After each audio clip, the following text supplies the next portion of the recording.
తెలుగు రాష్ట్రాల్లో నేటి నుంచి ఒంటిపూట బడులు నిర్వహించనున్నారు. తెలంగాణలో ఉదయం 8 గంటల నుంచి మధ్యాహ్నం 12:30 వరకు క్లాసులు నిర్వహించాలని ఆదేశించారు. 10వ తరగతి పరీక్షలు జరిగే స్కూళ్లలో మధ్యాహ్నం 1 గంటల నుంచి సాయంత్రం 5 గంటల వరకు క్లాసులు జరగనున్నాయి. ఇక ఏపీలో ఉదయం 7:45 నుంచి మధ్యాహ్నం 12:30 వరకు బడులు కొనసాగనున్నాయి. AP deputy CM Pawan Kalyan Jayaketanam సభలో ప్రసంగానికి మంత్రముగ్ధుడినయ్యానని మెగాస్టార్ చిరంజీవి ప్రశంసించారు.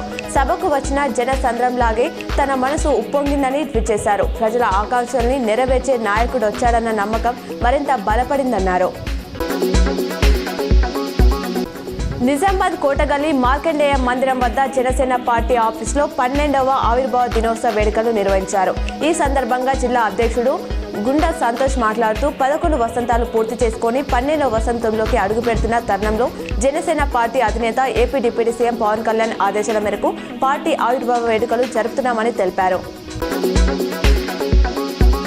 శ్రీశైలం ఎస్ఎల్బీసీ టన్నెళ్లలో ఇంకా సహాయక చర్యలు కొనసాగుతున్నాయి.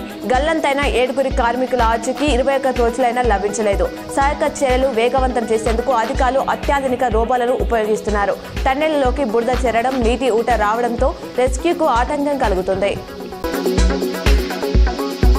సీఎం రేవంత్ రెడ్డి ఇవాళ అసెంబ్లీలో గవర్నర్ ప్రసంగానికి ధన్యవాద తీర్మానంపై సమాధానం చర్చించనున్నారు. ఉదయం 10 గంటలకు ఉభయ సభలు ప్రారంభం కానున్నాయి. గవర్నర్ ప్రసంగంపై విపక్షాల విమర్శల నడుమ ఆయన ఎలా స్పందిస్తారనేది ఆసక్తికరంగా మారింది. మరోవైపు ఇవాళ పొట్టి శ్రీరాములు యూనివర్సిటీ పేరు మార్పుపై సభలో బిల్లును ప్రవేశపెట్టనున్నారు.